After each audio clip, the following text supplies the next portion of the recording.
Well, we're back. It's your movie review, man. It's me, Jeff Johnson, and Claude Faitier. How's everybody? we're today we're covering a direct-to-theater, direct-to-stream product, something that was a blockbuster that was waiting for release, and then they felt we waited long enough with COVID. We're busting out. We're going to bust out in Jeff's forehead and his teeth. Oh, gosh. Oh, That's right. Wonder Woman 1984. I'm surrounded by them, but maybe we'll only do this for a certain amount of time. maybe it's a little bit because you're facing through them. We'll probably only do this for a little while of time. But Wonder Woman 1984. Like Black Vision. Let me phase through. It's the highly anticipated sequel to the original Wonder Woman release, starring Gal Gadot.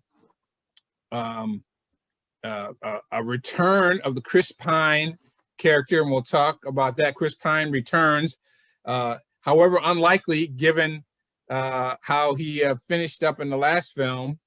It also stars Kristen Wiig, if I'm pronouncing her name right, because she has two I's, W-I-I-G, Kristen Wiig, as Barbara Minerva, and Pedro Pascal. We're talking a little bit about him.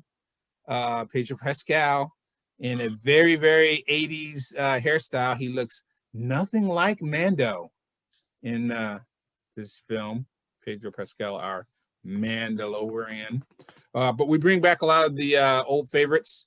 Wonder Woman's mama, Robin Wright, is Antiope, and if I'm saying it right, yeah. And then Wonder Woman's mentor, right? The greatest warrior of the island, Hippolyta, which is a nice segue back to I didn't remember her name being Hippolyta. Yeah, I think it's Hippolyta. I think she's Wonder Woman's mother, right? Or did I get it wrong? Hippolyta is her mother, and her mentor is Antiope. Yeah, you got it right. You got that part right. Yeah. All right. So, so it's a period again. So the last period film we had was World War I. We introduced Wonder Woman coming to World War I, and now we get almost as exciting as World War I is 1984, right? Okay, not right. Am I jumping all the way to my critique right away? I am. Okay. My initial reaction, I told Claude, my initial reaction, the sequel is not the equal. As much as I love all things 80s, you pretty much expect that I would just, that they would just get me. I would be the complete sucker, and I would fall for every single thing they did in this film. And not so much. Claude, you and I talk about this a lot of times where we say, well, we love trailers, you and I do. And hey, that might be one of the biggest heartbreak of the COVID era, is that you can't get your popcorn, get your drinks, get in early, watch the trailers. Claude knows this. And you all should know that, I don't like people who talk in theaters unless it's me. And then it's perfectly fine. It's perfectly okay. That's perfect. Right. And for trailers, I talk the most. So if you're going to the movie theater, as soon as the theaters are back open and you're sitting next to me, I mean, you're gonna get my trailer review, because Claude knows I give my thumbs up, thumbs down, and my verbal reaction to trailers during the trailers. Yeah, no, and that's fine. I mean, that's part of what that's part of what they're for. Now, once the movie starts, that's a different story.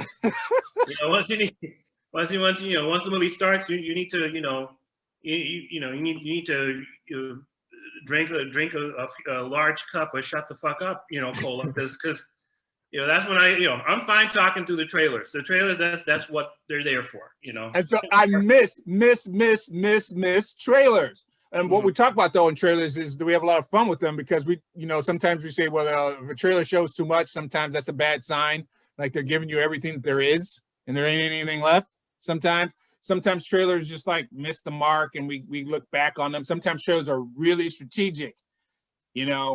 Disney's been known for this, and Star Wars known for this, right? Where they give you a trailer that sends you one direction, and then the famous Robin Hood, right? Where Robin shoots that arrow. It's not Disney, but you know what I mean? Where they have scenes in the trailer that are absolutely positively not in the film, or scenes that point you in one direction, and they completely don't do that. And this film does that. There are some things in there that imply one thing that are not, but then there are other parts about it that when you're watching the film, I'm like, wow, I saw that already, so I'm not laughing about it. And sadly, a lot of that was their 80s stuff, their 80s cutesy stuff I saw already. And then when I watched it in the film, I'm like, I saw this already. So there was no more make cute. So that's my quick reaction, but I'll toss it to you, Claude, to make a quick or longer reaction about Wonder Woman 1984. Okay. Well, I think it's interesting that you mentioned the trailer, because I think when the trailer came out, I'm one of these people, I send the trailers. So even though we don't get to see the trailers in the theater, yours truly will send them out to his friends saying, especially, mainly if I think they're cool. And I had to honestly say the trailer had me. I mean, I not just the 80s stuff, but I had to honestly say, when she's lassoing from one lightning bolt to the next, I was like, okay, I was ready to just give my money. I'm like, okay, let me go see this thing. So they had me. They had me. What's interesting, the thing that you said about the trailer was pretty much, I think I felt the same way in terms of watching the movie, that I think the trailer sort of gave away the best parts. I was I guess was when we saw the familiar moments in the movie. I mean, I was definitely okay with it, but the movie sort of had its own life. I can honestly say that I love the other trailer that showed the beginning of the movie. I love the beginning Paradise segment. I think that was masterful and phenomenal. And yes. then and then I was they had me psyched. And then you had the mall sequence, which was her introduction into the 80s. And the mall sequence, aside from nostalgia burger for the 80s and everything, it also set the tone in terms of the movie, that just the whole the goofy robbers in the beginning and all that stuff happened. It definitely just lost steam, Yes. And even okay, if you're gonna go with silly robbers, that's one thing. But then having a silly robber dangle a kid over a balcony, and it was okay. And then the other robbers acknowledged that was messed up, but I was just like, silly robbers, balconies aren't for kids. Make up your mind. Is it going to be like Three Stooges, or what? I mean, what are we going to be? Exactly right. What are we going to be doing here? So, as the movie went on, I mean, there were definitely, well, I'm sorry. I know I'm talking a lot, but here I'll get to it. No, you good. I think the movie was okay. I definitely liked the performances that were done by the actors, but I honestly, the movie just honestly seemed long to me. Yeah. I got to the point where literally I was tired. It wasn't really like a good tired, it was just more like, okay, is this it? Is this it?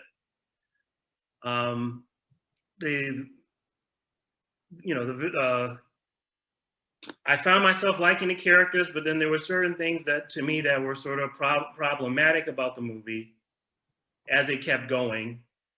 And, whereas when I saw the first Wonder Woman movie, I know people were making comparisons with the Marvel movies and the DC movies, and DC movies just seemed like they had trouble gathering steam. The first Wonder Woman movie, in my opinion, I said, okay, they're in the race. Yes. Patty Jenkins knows how to handle this. And I'm still confident she knows how to handle it. I wasn't crazy about the second movie. But I was like, I basically said, you know what, don't knock the DC Warner Brothers thing, because, they have a contender. And I honestly, I like the first Wonder Woman even more than I liked, Captain Marvel. That'll be another discussion. But the second movie, I thought it was okay, but I acknowledge that they were trying to do a lot of interesting things in terms of telling the story. And I will honestly say, because of and this is my prediction for the movie, because of the period and time that it came out in, and because the fact that the story embodied a number of sort of like 80s things that, that 80s thing, narrative things, the movies that it was borrowing from or that may have inspired it is in there. But that, along with where this movie is in terms of history, it's going to be an important film. It will definitely be on, if someone's studying cinema studies, there are going to be a number of PhD papers that are written about this movie. That's just my guess. And then so it went from being, this is sort of like a very strange movie in terms of something that's it was something entertaining, didn't necessarily entertain me, but I had a sense that they were trying a lot of different things. And in terms of its place in history, the comparisons, not just the comparisons with Trump, but just the atmosphere of what's happening politically in terms of people wanting their own stuff and wanting more of it. And also in terms of film history, what's happening in terms of the streaming service and the fact that this was a hit its first week. So this is going to, it's going to be it's going to be important for a number of reasons. So I think it's a win-win in terms of film history. I think it's a win-win in terms of historically, where does this movie fit? In terms of 2.5 hours, I just thought it was okay. Yeah. And there's a lot to unpack there.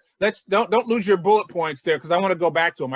I said wow with my mute off when you said that there's going to be a lot of things that might study on that.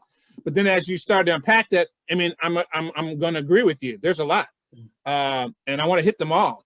The first, let's just run with the basics, and then then go through the other things. The 2 hours 32 minutes. It's a long runtime. It's long, and it felt long. As I looked back on the film after it's over, the first thing that came to my mind is that the film might have benefited from a more disciplined editing of the thing. If they cut it back to 2 hours, it would have changed the film, but for the better. Now, would have had all the things that you talked about in it? I don't know, but it would have said them more crisply. The film itself would have been, would have moved up. It would have had the potential for moving up a tick. But would they have to have left stuff behind? Absolutely, they would have to left some stuff behind. Because again, the 2 hours 32 minutes ran long. Just quickly backtracking on a trailer part. The trailers were solid and made you want to go see them. But also, yes, the best parts in the trailer we'd already seen. They showed a young Wonder Woman in the trailer, competing against all the older Amazonians, and she's the hero. We presume she's going to win. And guess what? They gave a little twist to that. But the fact that they went back to showing her young Wonder Woman training, well, we had young Wonder Woman training in the old film. Yeah. And we loved it. So essentially sequel, giving you the sequel fan service, they gave it to you again. But after watching this, it made me go back to see the other Wonder Woman and see how much we were missing. The old Wonder Woman showed little girl training and grown woman training on Amazon. Two trainings, not one, two. And we enjoyed both of them in the previous film. So you get 1/2 of the Amazon training. I'm sorry, but that's what you get, 1/2 of the Amazon training. Am I saying this film is half as good? No, but I'm making it clear. It's less, like by volume, by counting off the things you enjoyed. It has less things to enjoy because they only gave us one. And it was a good one. It wasn't even like a repeat. It was well done. You know what I'm saying? I was happy for it. I wasn't like, oh, this is just a repeat of the previous film. Oh, no. Showing her young. No, it was a whole new young training of Wonder Woman. It was wonderful. But if they wanted to do right, they should have said, okay, now you got to show grown up. Now I have 2, and then give me a 3rd one of training. I'd be happy for 3, but we only got 1. And then immediately started to slow down. I was watching it with kids, and I could feel the body language of the kids while we were watching it, right? We premiered it, and we'll talk about that when we break down the unique way this sucker premiered, but we were excited to watch it premiere day, premiere night, opening night, and I could feel the children getting, slowing down and getting less interested immediately after the exciting opening of Wonder Woman training. It was too long, you know, and a lot of things we'll talk about will maybe break down what they need to do to tighten it up, but there was plenty of room to tighten up. So then, like you said, the next key thing I want to say about it was missing from this film that the other thing had, stakes. The stakes were not high. The previous film was World War I. Now, not that many people think about World War I. But again, it was a war, and it was a world war. And the Amazonians elevated the stakes. They said World War I, that must be Ares destroying all of mankind, you know? So they're like, it's worse than you think. You think it's just World War I. No, we think it's Ares, the god of war, intervening with mankind. This is the thing that we Amazonians were bred for. And the secret mystery of maybe Wonder Woman is even more important in this story of Ares coming back. So the stakes were high. What were our stakes? A bunch of bumbling 80s dressing criminals who, because they dropped a gun in the mall, everyone freaked out. That fell flat in 2020. You and I lived through 1984. In current 2020, gun crazy America, dropping a handgun on the floor means nothing. Nothing. In the movie, they were like, oh my God, he has a gun. And then everyone freaked out and the police ran to the rescue. And two of the guys who didn't even have the guns and who had already handed off to the bagmen, two guys came out of the store, handed off to their bagmen. One of the guys dropped his gun. The other two bagmen ran up the escalator backwards. And they literally said, look, those two are running up the escalator backwards. They must be part of the criminal group because they ran up an escalator backwards. Is this a comedy? Like you said, so it became bungling. So now we went from World War I, but it's even worse than that. It might be World War I and Ares, the god of war, is to bungling criminals in a shopping mall. Stakes were low. And again, we'll telegraph our spoilers. We give spoiler-free reviews. So I'm not going to spoil, but I'm just saying it's a superhero movie. It does have a villain. The trailer kind of tried to show you the villain or two villains that we're going to be introduced, a second villain, plus there's, some other evil subplot going on. This is not a spoiler. I'm just letting you know the stakes aren't high. Yeah. They're not that high. I could honestly say it just, the mall was basically, it just seemed like it was a plot point. And it reminded me, it sort of reminded me of the Spider-Man, the new Spider-Man movies, where, Iron Man is telling him, why don't you be your friendly neighborhood Spider-Man? And it's like, this woman has fought off, she's fought off the god of war. She will fight off Doomsday. So having her sort of like as the friendly neighborhood Wonder Woman who's looking out after the mall, it's like, okay, that's fine for Peter Parker learning to be a superhero, but she's a boss. Yes. The girl she was in Fantasy Island could have taken out those Thank you. Without any problem. Thank you. The I previous mean, films, she stopped bank robberies, but the bank robbers were like, you're too late. It's a greater terrorist threat than you even think. Oh, stakes went up. Stakes were here, then it went up higher, right? Like, I don't remember exactly what you're doing, but, she stopped the guy. She stopped one terrorist, and then she gave him the lasso. I'm talking about the previous film, or maybe it was one of the Superman films. Whatever the last time we've seen Wonder Woman, her stakes were high. Yeah. And when she intervened on her own in one crime, the guy's like, no, it's worse than you think. You're too late. You can't stop what's going to come. Oh, stakes are higher. No, she's in a shopping mall. Guy dropped his handgun in America. Sorry, in 2020. I'm sorry. Our life's just been too hard. Seriously? You dropped the gun, like, dude, pick up your gun and conceal it. But America. She was giving people, it was interesting. Shove it back in your pants. It's 2020. We've got conceal and carry in every state and stand your ground. What should have happened is he dropped his gun and all the people pulled their guns out and pointed them at him. because that's America today. But again, that would, you know what, that would have been now. It wouldn't have been California in the 80s. And, you know, I had to say, you know, you gotta fit the time period. So the gun did fall out. It would have been shocking where they were. I mean, I'm not gonna. But that adds to the humor then. That makes it more of the joke. Yeah. They were buffoons. They dropped the gun, and then everyone screamed, "Oh my God, he has a gun!" Yeah. And then I'm like, "Oh, is I doing that for comic effect?" I mean, I really did. I paused. I said, "Seriously?" I mean, it would have been a big deal back then. The whole gun. I mean, it wouldn't have been the same deal for everybody because, as we learned from hip hop music, people have been dealing with gun violence all the time. I don't mean to sound bad. Happens every day. You know, especially Washington D.C. I could imagine. I mean, Marion Barry. Never. Anyway, but you know, I don't want to too much. You know, it just added to this. It added to the silliness. I wasn't necessarily taken back because you know, the whole idea of guns being so easily accessible, I definitely think was shocking to us back at that time. Yeah, now it's not. You go to Walmart and you can, you know. But I checked that in the corner. I checked that in the corner though of low stakes, right? This film, I agree wholeheartedly. I agree. This was just a comedy, you know. This was just honestly, like you said, it was a slapstick thing in the beginning. Yeah, but I'm saying further. Yeah. My criticism of the entire film, without, I mean, I don't think it's a spoiler to say that it doesn't pay off once they tell you who the villain is and how bad it's going to get. No, exactly. The stakes are low. They do not get high.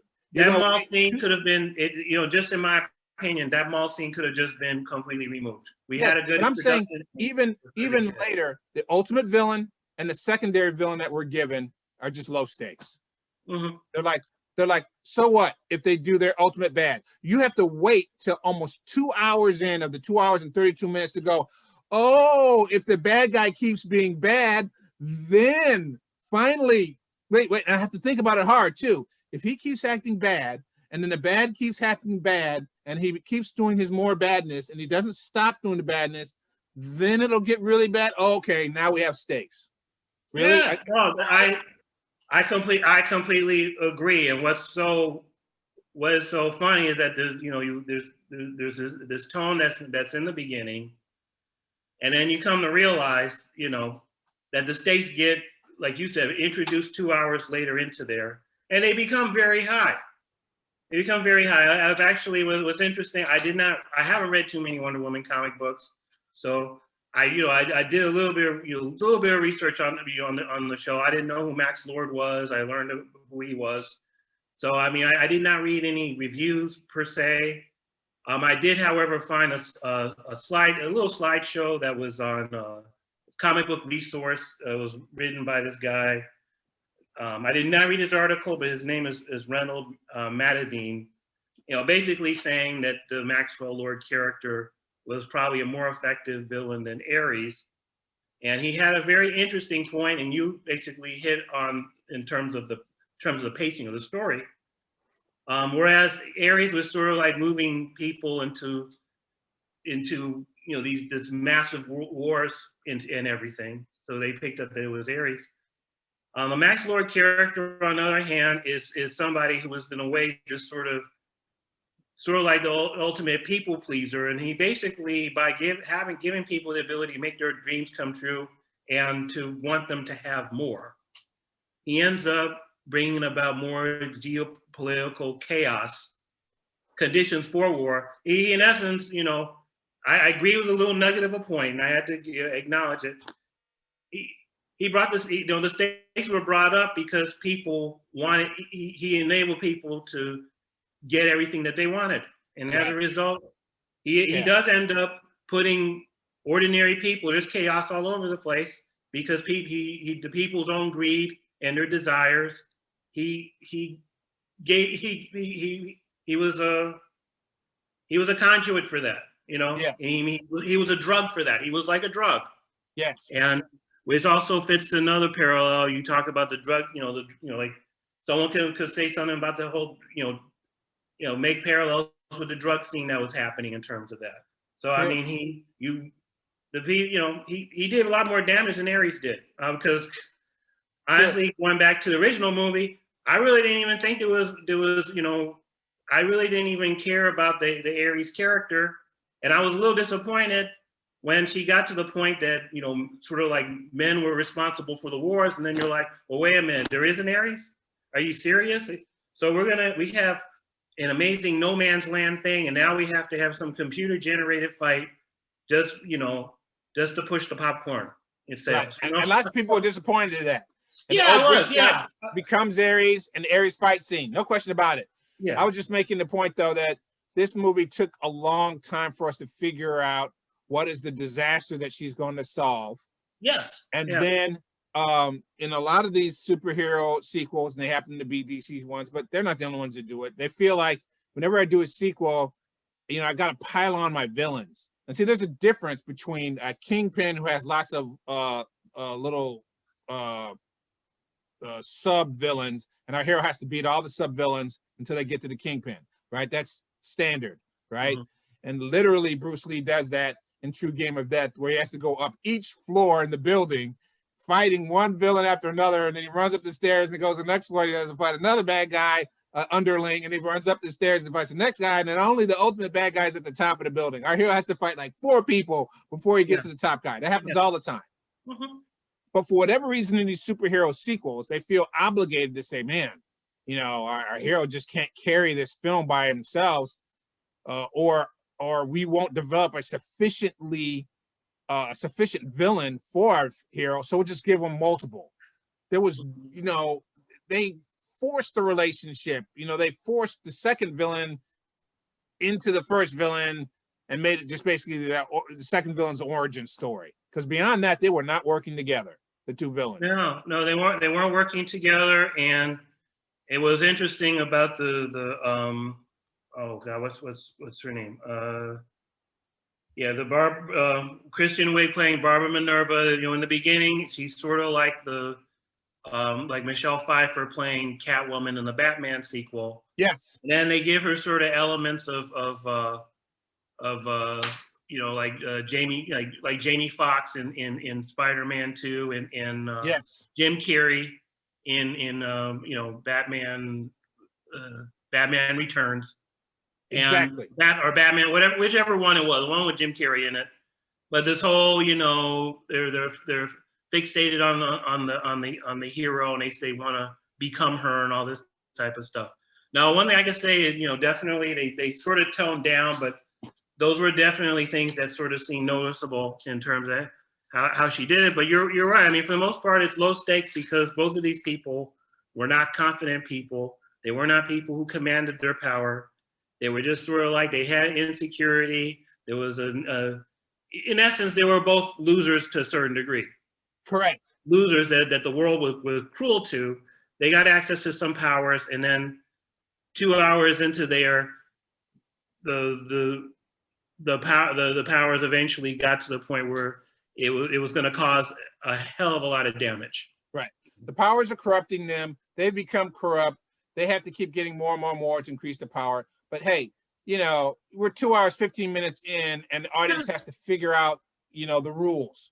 The rules weren't explained till 2 hours and 15 minutes. So if you do this, because you did that, it causes this. And because that causes that, it causes that. And that's why I'm bad. Oh, man.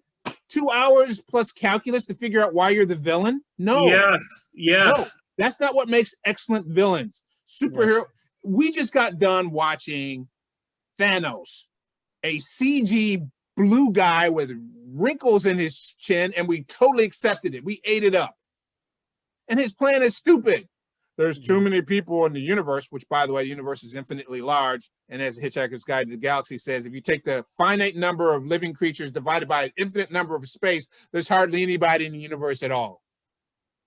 It's just math. But Thanos is like, it's too crowded. Let's kill half the people. Huh? And we ate that up.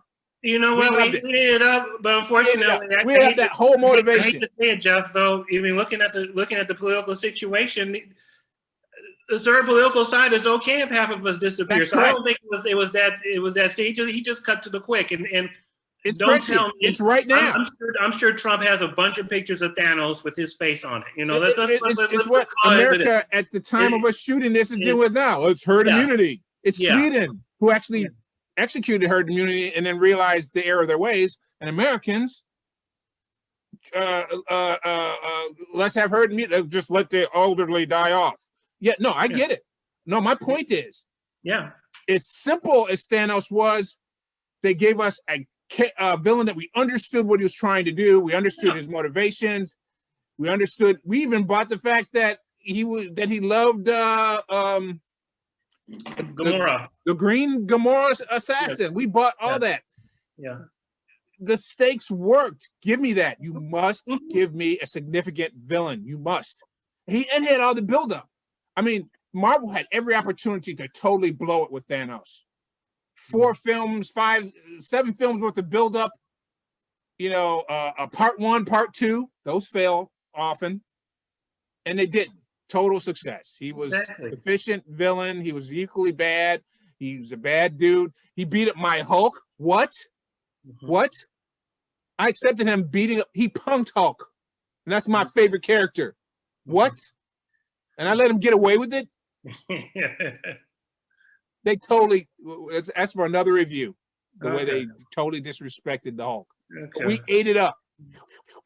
Yeah, we did.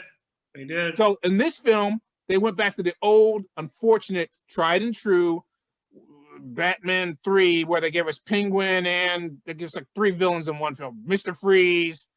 That just means your villains aren't that powerful. That's what that means. That means that you are not going to give me sympathetic, strong villains that are worthy of our hero rising to the occasion to defeat. That's what we want. Yeah, I mean, a movie, and you didn't. I agree with that. And I could. The thing is, I don't know. And again, I haven't read too many Wonder Woman comics, but I did not know who Max Lord is. I do know that there's I do know who Cheetah is. I do know that she is definitely, like, in terms of the villains, one of the big, antagonists, against Wonder Woman. So but it's like you said, the story they came up, the collision course, I want to be just like you. It barely works, but again, not very likely. It just, to me, it was very loose. The whole connection with the stone and them sort of being brought together, to me, I had trouble buying that too. So again, totally just unpacking in a critical way. Her origin story had to be in 2 parts. She had to have 2 wishes to become Cheetah. She couldn't get it right the first time. Yeah. First, I want to be just like you, and it gave her some powers. And then I guess the theme of more. He says, I'm gonna give you one more. I'm gonna give you one more wish. So she's like, okay. Well, then that wasn't too clear. I mean, did she get the second wish because she made the wish before he became the stone or something? I mean, that's. No, she got the first wish, and it gave her some power. Yeah, that's what I'm saying, and I'm just saying, when he told her about, you're going to be an apex, that's what I'm saying. I wasn't too sure of the rules either. I thought because the rules were confusing. It seemed like she got one wish when The Rock was there. Yes. And he seemed like he inspired her to have the other wish in terms of being the apex predator. He said he was feeling generous, and he gave her a second wish. Yeah. The apex predator, and that turned her into Cheetah. Yeah. That's your origin story, that you didn't get it right the first time. You had to do it twice. Seriously? What happened to falling in a vat of acid or getting hit by a lightning bolt? Okay. While falling into chemicals, or whatever technology is just beyond science to become science fiction, and then that's the new thing. Nano, it's nano today, it's internet tomorrow. Okay, we did already have nano and internet. They were bad films, but they were. Just fall in a vat of acid once, not twice, Claude. Not twice. Don't fall in a vat of acid twice. Get zapped by once. I got you. Yeah. She couldn't get it right the first time. She wished once and got some of her powers, and wished the second time and turned her into a cat. No, that's never the story. Never. They tried to make it the genie in a lamp story, but then they changed their name and they called it Monkey Paw. No. You make one analogy, not 2. Monkey Paw. Well, no, the monkey paw. I actually felt that. I actually thought that was a pretty good illusion for the story in terms But we'd of. already done Genie. Yeah, You I can't understand that, but both of them are similar. I did not have a problem, But no, I see what you mean. You pick one. I got pick you. one. And then he becomes the genie. Because no. Because Is he a monkey paw? I'm agreeing with you. I am agreeing with you. Because the first one was about people who their dreams coming true. Then later on, 2 hours into the story, you come to realize, oh, there's a fine print to this thing, which is why they switched. It's why they switched the illusion. And then I get it. Do one. Do one, stay one. And then they end up with a soft ending. And not to spoil, because it's not a spoil, but it's a criticism. Don't get your hopes up. We're reviewing this film. We're saying good, not great, for sure. I hate to paraphrase, sequel not to equal. But when they conclude, it's all soft. So the stakes weren't high, and we get a nice hug ending. Seriously? Mm-hmm. Yeah. Seriously? See, watch my teeth. Seriously? Come, we're gonna get a soft ending. And what's that like? So this is our show. You know how we do. So here comes hard segue number one. Lots of binge watching. I watched the grown-up sequel to Shark Boy and Lava Girl. They got a movie where their kids are going to become superheroes. I think it's called We Can Be Heroes. Okay. Mm-hmm. So I'm spoiling that too. It has a super soft ending, but it's Shark Boy. And so it has a family hug ending. Oh, it certainly is an Infinity War where you kill half the people in the universe. And Black Panther, while his movie's still in the theater, Marvel. I'm not over that. Not over that. No, because Shark Boy and Lava Girl's kid has a movie called We Are Heroes, and it's on one of the kiddie networks. Guess what? Guess how it ends? Oh, the ending ended up being a nice family hug. Did I want Wonder Woman 1984 to end up in a nice family hug? No, I didn't. I mean, ordinarily it shouldn't, but see, we already got bungling, burglars in the beginning. It's just no stakes. You don't have to put a cap in everybody. You don't have to kill every villain, but the ending is a hug? Yeah. Seriously? Yeah. Yeah. So yeah. Not for and by the way, not for 2 hours and 32 minutes. Yeah. Go watch the Shark Boy and Lava Girl's kids become heroes movie, and you only have to watch it for 90 minutes, maybe even less than that. I think it was an hour and 15 minutes, and you get your nice hug at the end. And wow, am I gonna be that mean and say I liked it better than this? Okay, that would be mean. And not true. If that's how you feel, that's how you feel. And that's true. But close. It was darn close. Okay. So yeah, so that's some of the criticism, and then some of the technical breakdowns they give us. There's fan service. There's plenty of fan service. Some of the things you're teasing. You're like, where's the invisible jet? Where's the invisible jet? Bam! They give it to you, but then you're like, but then they give us something else that doesn't make any sense. Yeah. I wasn't buying that invisible jet situation. But they give you an invisible jet. Then they bring out all the things that. Again, I'm not a comic book reader of Wonder Woman. I'm a Wonder Woman television series watcher. Now that's like every episode. I don't know how old I was when it was on. Too really young, but I watched every single episode. All right, and I know it's invisible jet. And she's supposed to be doing this. The plane's invisible, but she's not. Doesn't make any sense. There's a woman sitting in a sitting position, flying through the air. Mm-hmm. But then the next thing is we know that, I have seen her in different comics and whatever, and they've got her flying, but not super fast, and she doesn't seem to be able to fly in space. But this movie gives us both and lassoing, really? So she can lasso, because that was in the trailer. She's lassoing the lightning bolts, which was exciting, and I don't even care if it makes any sense. Yeah. Yeah. I don't even care. It doesn't make sense. I was there. I said, I'm watching that movie. Yeah. She lassoed a lightning bolt and swung through the air. I'm with that. But instead they show her flying. Yeah. Now I'm confused with no explanation. Yeah, like And they more made than flying, it's more like a real long swing jump. She does swing, the jump, Superman. fly, which She does sort of like the Superman pose while flying through the but she air. did the Superman pose. Why? Yeah, Oh yeah, no, no! it was fan service, and that was another thing, you know. In terms of like visual shout outs, you had a Yes, bunch of them, you know. the Christopher Definitely, Reeve definitely, Superman fly. definitely, definitely Superman. Superman in terms of like the flying thing. I would even say some of the running scenes.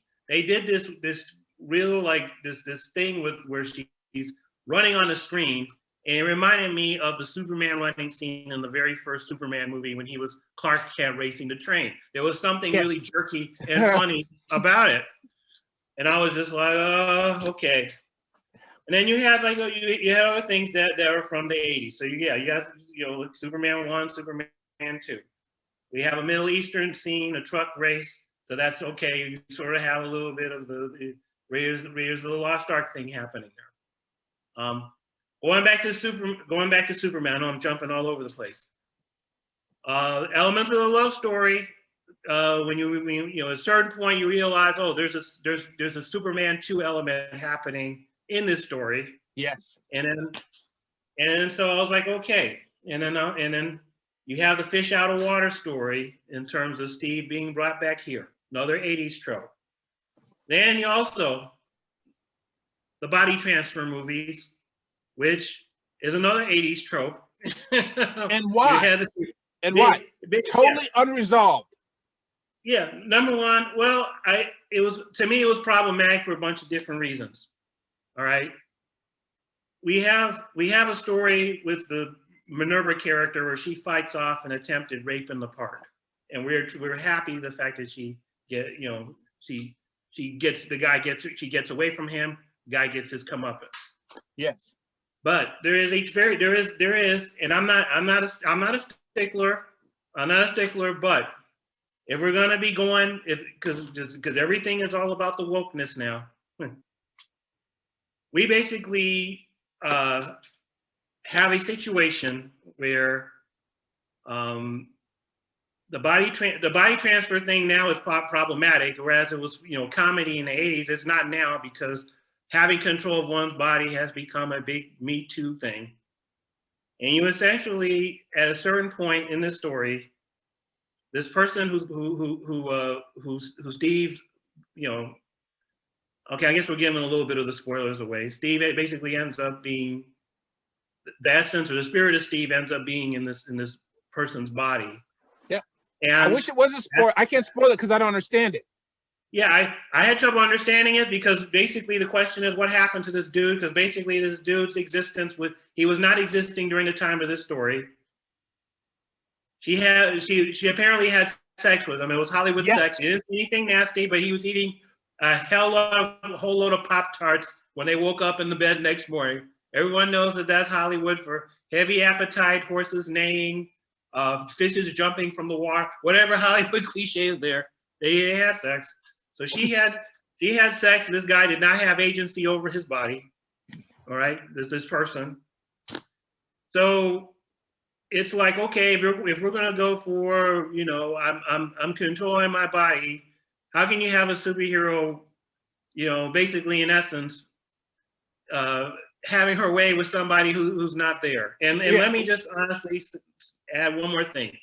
And this came from, it was a long time ago, I saw Kevin Smith's show, because he was talking about Superman 2 and Superman Returns, because Superman Returns was supposed to be Bryan Singer's version to Superman 2. So the end of Superman 2, Superman takes off and goes to supply Krypton. Now, he actively, in Superman 2, he says Lois, he says who he is, he's gonna go through the thing, have sex, because he loves her and everything, gives it up. But then when it becomes problematic when he kisses her at the end and makes her forget. So here he is flying to the planet Krypton for 5 years, and lo and behold, we find out Superman Returns, she ended up having a child and all this type of stuff. So technically, in a way, because he did the forgetfulness thing, in essence, who she was without the memory is somebody who was raped, and she ended up having Superman as an absentee father for the first 5 years of his life. So when he comes back being all emo, oh, I'm the last Kryptonian. She's like, oh no, you're not, and brings him out of his Superman coma or whatever. So it's just, I'm sorry. DC needs to figure out their sexual politics or whatever. They're gonna be trying to create an atmosphere. I'm sorry. You got you went real deep on that, and that's good because the audience is left with 2 hours and 32 minutes to figure out what the heck is going on. My simple question is that when we're talking about stuff that should have gone to the cutting room floor, it was the fact that he looked like someone else. You can count the number of shots, and since it's on demand, I can go back and actually count the shots. They only show the fact that he looks like the other dude twice. Him in the party, and he looks at himself in the mirror. They don't revisit it. They don't talk about the significance of it. They don't talk about the importance of it. Why'd they even go back to his apartment? All that's gone. Cutting room floor. They could have gone back to her apartment. She made a wish. He appears. End of the story. Magic. Because magic. Move on. Well, you had to go to his room, so you had the 90s montage. Yeah, so they can fill his room full of 90s stuff. I'm sorry, the clothes change. That's another. The clothes changing montage. The which again, wardrobe change. You got what we had in the previous film. You got to have that in the 80s movie. Right. The clothes changing montage is an 80 movies thing. Yes.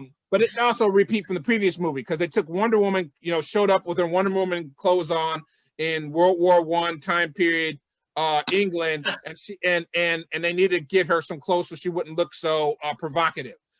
Yes. That scene was so totally different. When we talk about, sexual things. First off, her clothes changing was done with a woman. I mean, it was Trevor's idea that he should change her clothes, but then he leaves immediately. And she's there with the secretary. And seeing the secretary pick out appropriate clothes, it was cute.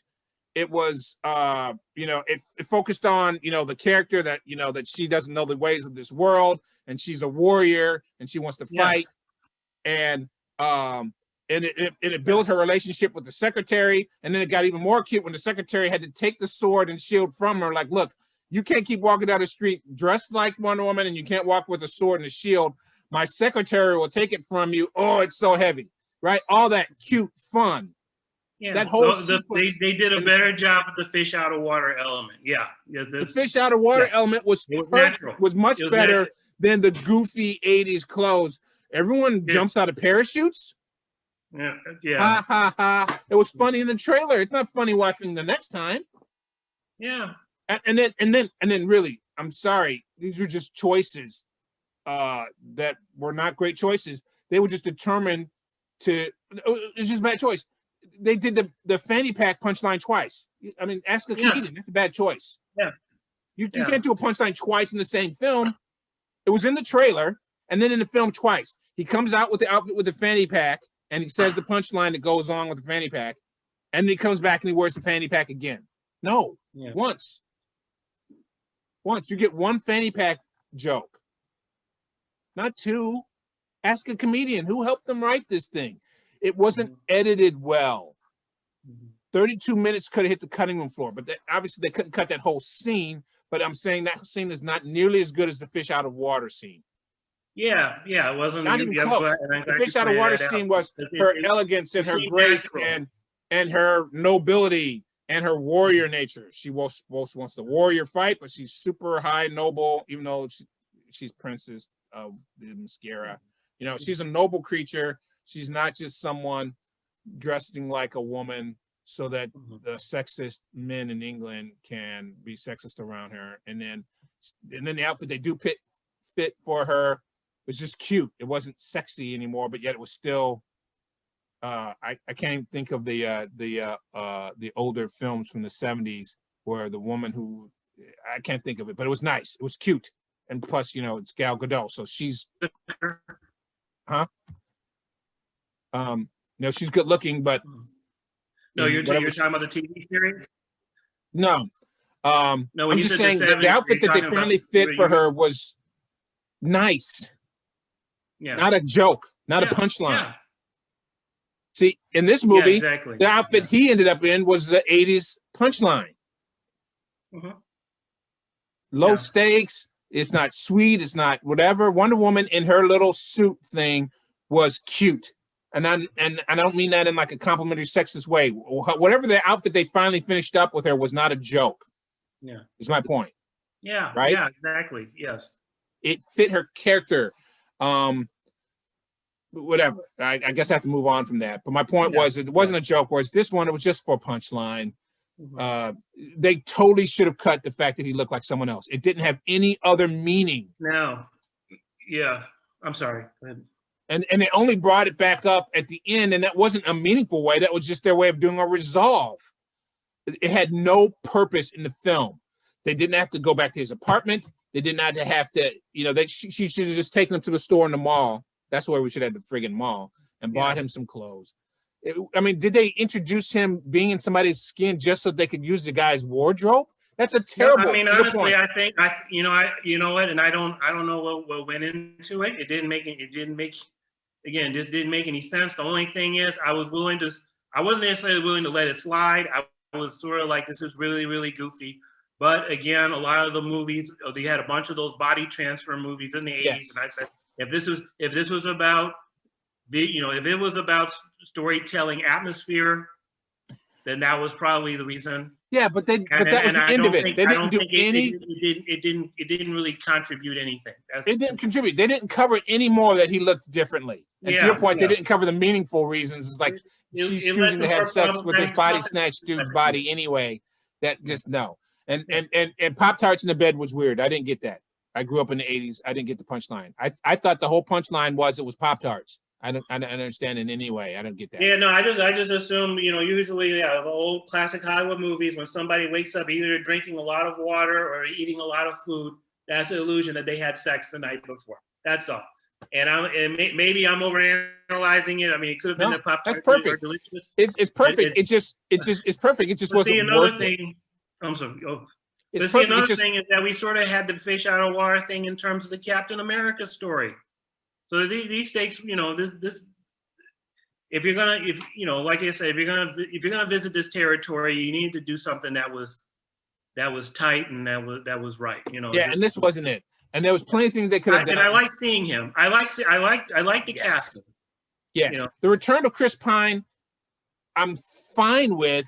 And they even could have done it within the confines of this script, but the stakes needed to be higher. They needed to be more serious. They could have been much more serious from the very beginning. They could have shown the villain on his way to go purchase the Lucky Stone, and then he's thwarted by a crime, right? That's the introduction. And then Wonder Woman shows up because of crime and like, whoa, I'm having a really bad day. This is unlucky for me as a villain. Introduce him as bad.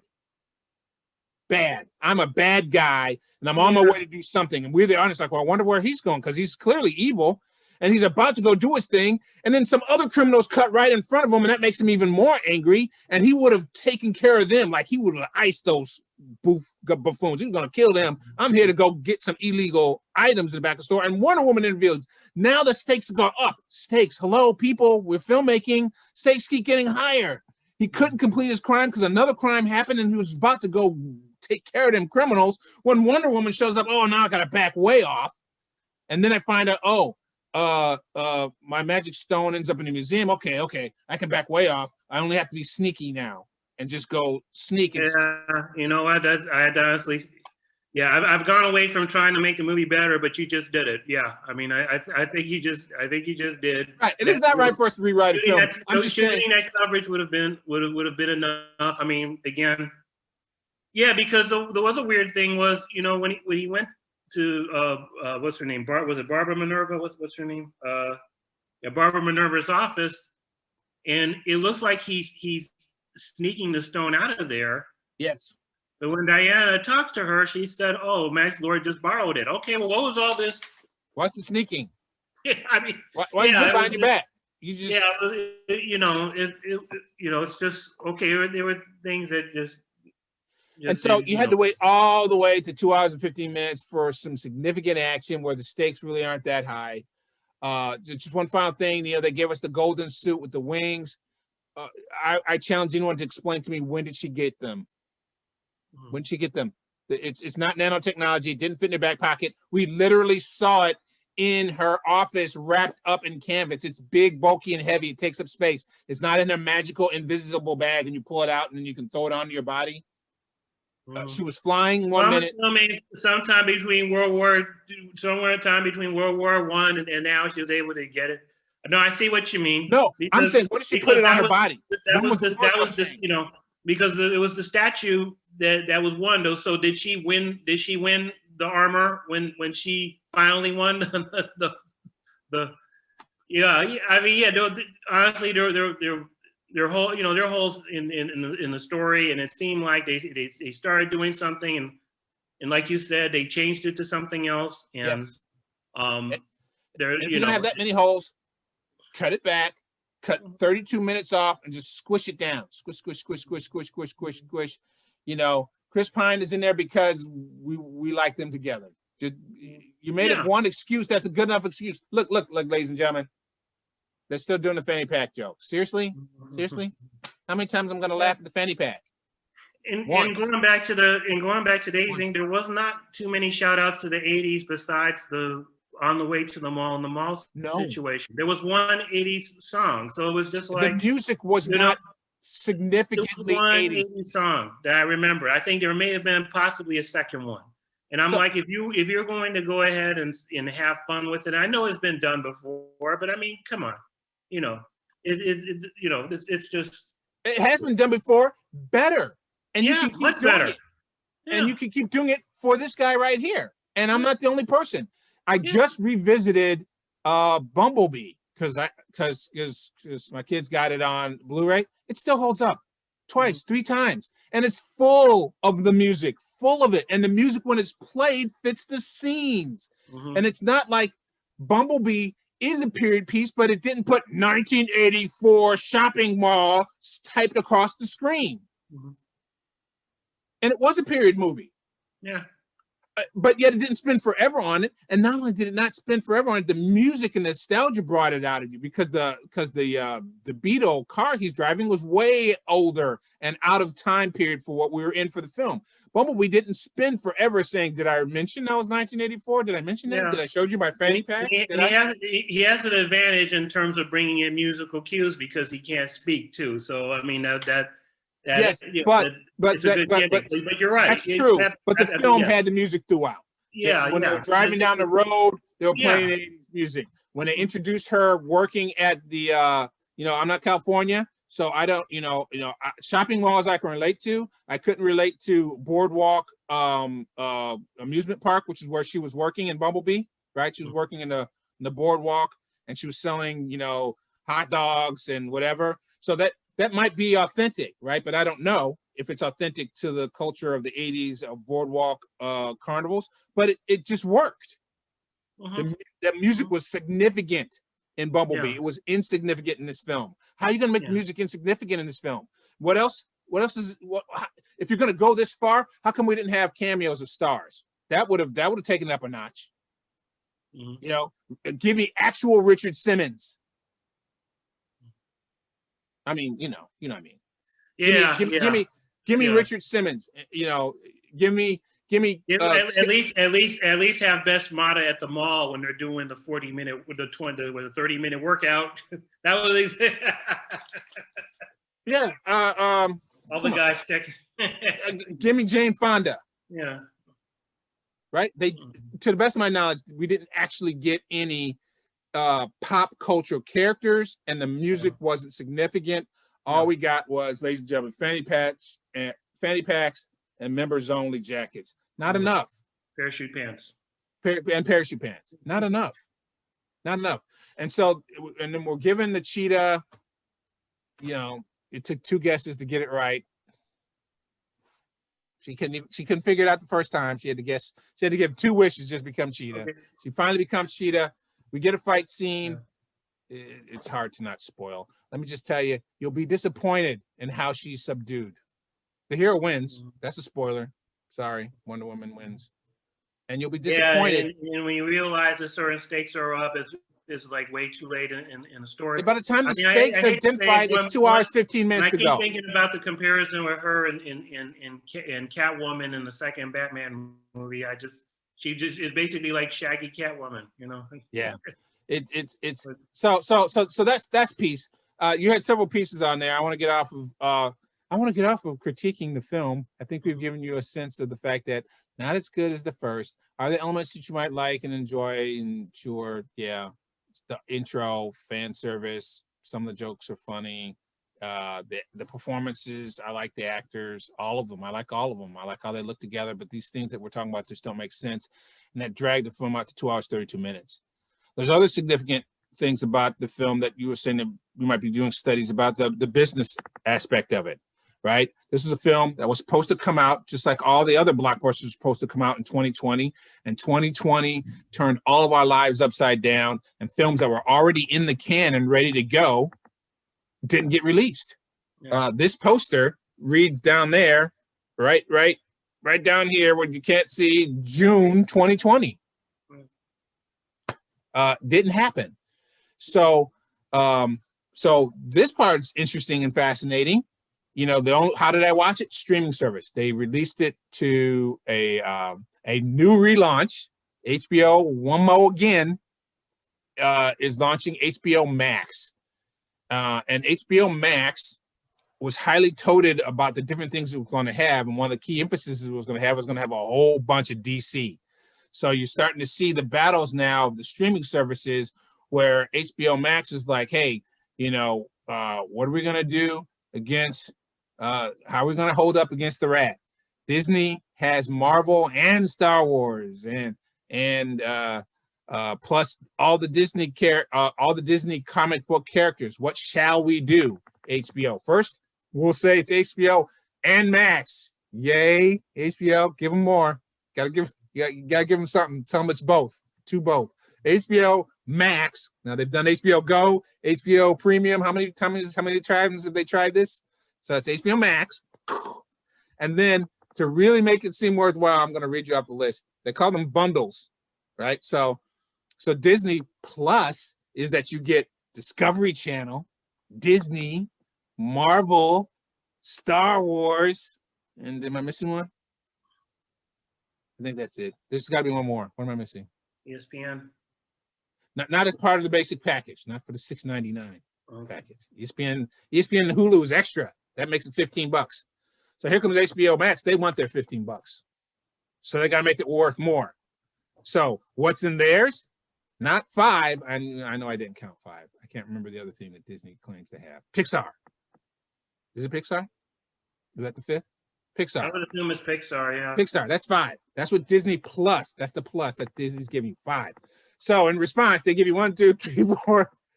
So in response, HBO Max gives you 10. That's right, twice as much.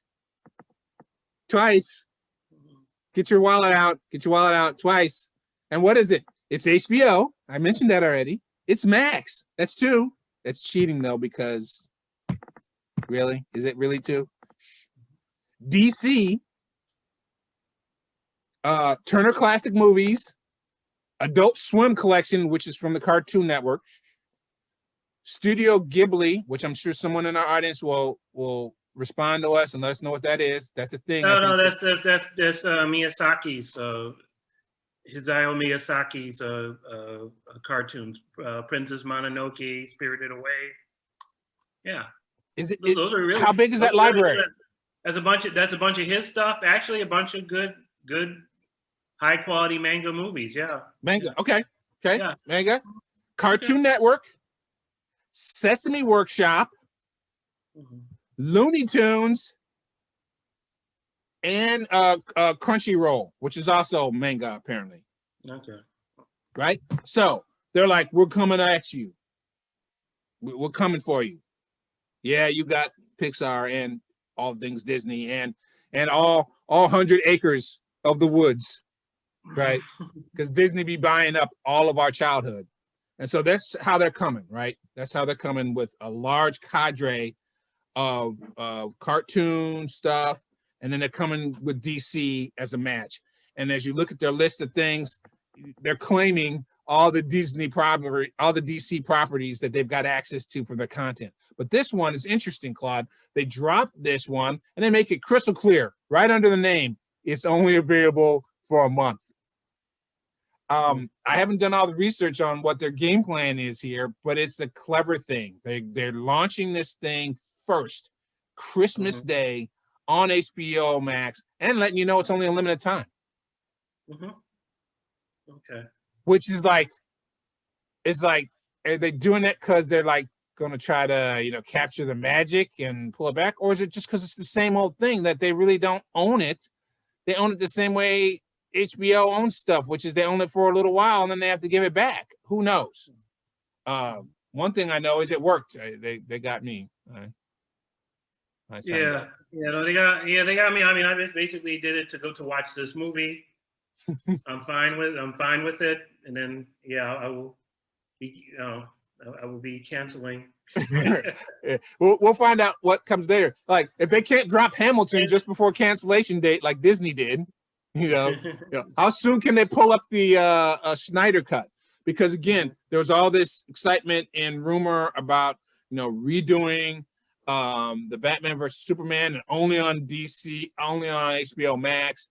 They pulled the Cartoon Network shows. They pulled the DC television series shows are on here. So they're going with the DC flavor. Plus, as you mentioned, a whole library of manga and anime to say maybe we're the hardcore cartoon folk plus DC. Well, yeah, we'll buy everything else that's culturally relevant. You can't say we're buying everything else that Disney doesn't have. You have to say ours is better. We'll get the crumbs of what's culturally relevant. So we gotta We've talked about on the show the implications of the streaming wars. The streaming wars dropped right at a time that, you know, worldwide, folks are staying indoors to try to slow down the spread of COVID, and Americans are trapped in the house, and this is HBO Max going for it. This is their and launching with this. Again, I expect that it's going to be a big commercial success when you talk about research projects. They launch with a big product. It begs the question, what is the future going to look like? There were so many other blockbusters that the production houses chose to hold on. Yep. And then and one blockbuster that thought they would try and get it done, Tenet. I think Tenet is going to be a lesson, maybe a tale of woe, right? Tenet was like, we're going for it anyway. Ours is meant to be in the theater. Ours is the thing. We'll be the one that gets people back out into the theaters, put it in the theaters. And I think it went to theaters, and people weren't going to the theaters, nor should they have. And those dollars didn't come like in they America. wanted. I think overseas it did a little better, but basically here, because this president we have did so much to help us. that the theaters never was safe to go. Yeah, and, never. And from a honestly, film perspective, there's no word of mouth. I'm not hearing anybody talking neither about its success nor the energy that the groundswell of energy around blockbusters that draw people in, even if maybe they're not even that good, right? Yeah. AKA Cobra, Stallone. I still see you out there. You're not forgiven. Cobra, 87-minute runtime. You invented the less than 90-minute runtime blockbuster film that gets us suckers to go out and buy your action movies and give away our money as teenagers. I haven't forgotten about you yet. Hey, you were able to sell more tickets before word of mouth got out about how terrible Cobra was, and we took all our money. Yeah. But you don't get that now. That's not happening now because people didn't go to the theaters, nor should they have gone to the theaters. No. And poor Tenet, was that the right choice? Did they make the right decision? Should they have cut a deal with an HBO Max or the next streaming service and launched? Well, they did. I mean, I think number one, they needed to test the waters, like you said, is lesson learned. Number two, the person who directed Tenet has brought over $1 billion worth of box office to them. So, are you going to piss this talent off and not do what you want them. So, it was, personally, it was sort of hit between a rock and a hard place because they spent a lot of money making that movie, and the more that it's not in the theater, the more the possibility of them not recouping anything.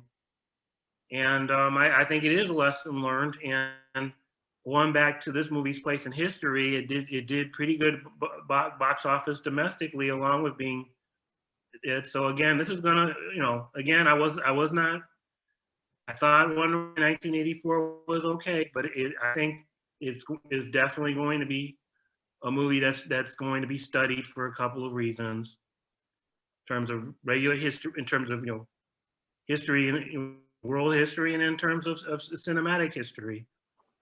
And there's going to be lessons learned from this one. And as much as I wasn't crazy about it, I can honestly say if she makes another movie, I mean, I'm probably gonna, I will go see it if the trailer is exciting. Because I mean, it's even though there are things that are a mess, I'm fascinated by messes that were done in terms of something interesting was being tried, or I could see that there was some type of thought that went into it. Sure. And there's a bunch of movies have been falling into this category with me, where I've been taking another look at them. So, yeah, I mean, I will probably, I can't say everybody I know is going to see the third movie, but I'll check out the third, I'll check out the third movie, I think. And I honestly think, Patty Jenkins, they should be giving her the clout for her to do whatever she wants. And I'll say that. And, and. No, I agree. Yeah. I agree. She should get the clout. She should get another one. There's no reason why the franchise has to pause. Here's a hard segue. This film is kind of like Star Trek movies. I'm going to watch the next Star Trek movie. Have I been disappointed with Star Trek movies? Yes, I have.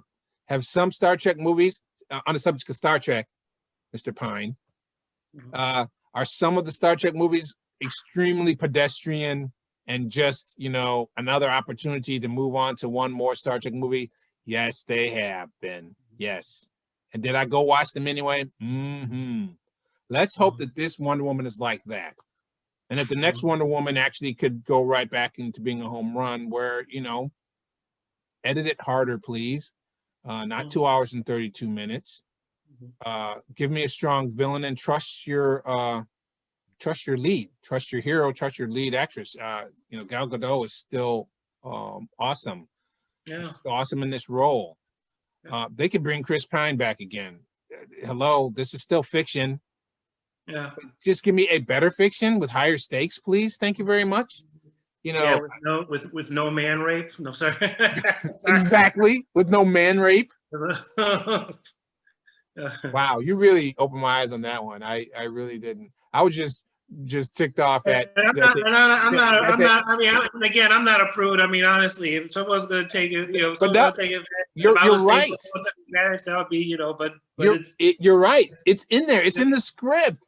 She's like, they looked in the mirror. There was no reason for them to have him look like that. I mean, there was a reason probably in the original script, but that would have made the movie 2 hours and 52 minutes. Yeah. They cut all that off and left us with the fact that, she was getting busy with a person who looked totally different than her man and was happy just to be satisfied that he reminded her that her man had possessed his body, and that's wrong. Yeah, and entertain the idea of having this person disappear for us, and not giving it back. That's correct. Right. That's right. Yeah, that's not cool. Yeah. That's not cool. And again, in a tighter script, all of that could have been gone, and it wouldn't have hurt any feelings. They just said it's magic. Poof, it's magic. For the third movie, bring him back. And what's the answer? How did he come back? Magic. Hello. It's fiction. Poof. He came back. What was the reason? Because the fans wanted to see him back. That's why. Yeah. Loki keeps coming back and gets a television show. If y'all like Chris Pine back that much, just give her another, this time a good villain who has the ability to bring him back or whatever. Time travel. Hey, another hard segue. The Clone Wars series is a 8-season television show stuck in between 2 movies. An 8-season television show that is telling us a story that's only 36 months worth of storytelling crammed into 8 seasons, and it's excellent. So if we love Chris Pine so much and Gal Gadot, just send her back to World War I, and we'll spend like a whole movie on their first date again. Well, you know what? And honestly, if they want to go like multiverse thing, if they ever finish that Flash movie, they do the Flashpoint story. Have Flash, boom. Bring him back from the multiverse. Have Flash change his fate. I mean, you know, or have Flash take him out and bring him to the future. But anyway, bring him to the future. That's right. This fiction, we're going a little bit in the weeds here, but yeah, just do it if you like it, and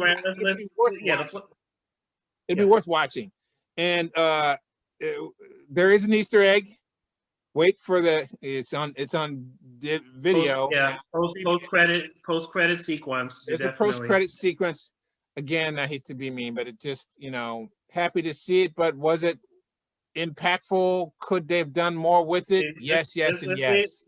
Let's leave it alone. I was happy to see it, so let's leave it alone. so go to the end and see the Easter egg. Don't it's 2 hours and 32 minutes. Don't fall asleep and then just say, "Oh my God, I'm so glad this is over," and then hit pause and then go upstairs or switch to ESPN. Don't. Fast forward through the credits till you get to the Easter egg. You'll be happy. I was happy. Claude's happy. We're happy. Yeah. I guess it's more for the old heads too, because but anyway, that's it. I'm not gonna say anymore. So, Wonder Woman 1984 in theaters now and streaming on HBO Max, but only until January 24th. So hurry. Who knows what they're going to do after January 24th? That will be a part of, as Claude says, some of the many PhD projects that are going to be written about this film. But will they be writing about it because it was like a super superior, great, excellent, enjoyable experience? Other reasons, and it was just good. From Jeff saying it, not as good as the first, but maybe a lot to unpack. Yeah. Watch it to unpack it. That's why we watch things. We watch these. We're going to watch them again. We're going to watch the third one. We like unpacking film. So, Claude, what do you say on your final? No, you said it all. I thought the movie was okay. I think it will be one that's studied for a number of reasons. I love the casting. I will see another Patty Jenkins movie, just like the other Gina. I wasn't crazy about the Gina Rock Bible movie, but I will definitely same issues to me, and I will see. I think she's talented. Both of them are incredibly talented. Yep. So, look forward to the next project. So that's what we think. Yep. Let us know what you think, and we'll be back to review another film. We're your movie review man, Jeff Johnson. I'll take care. Talk to you next time.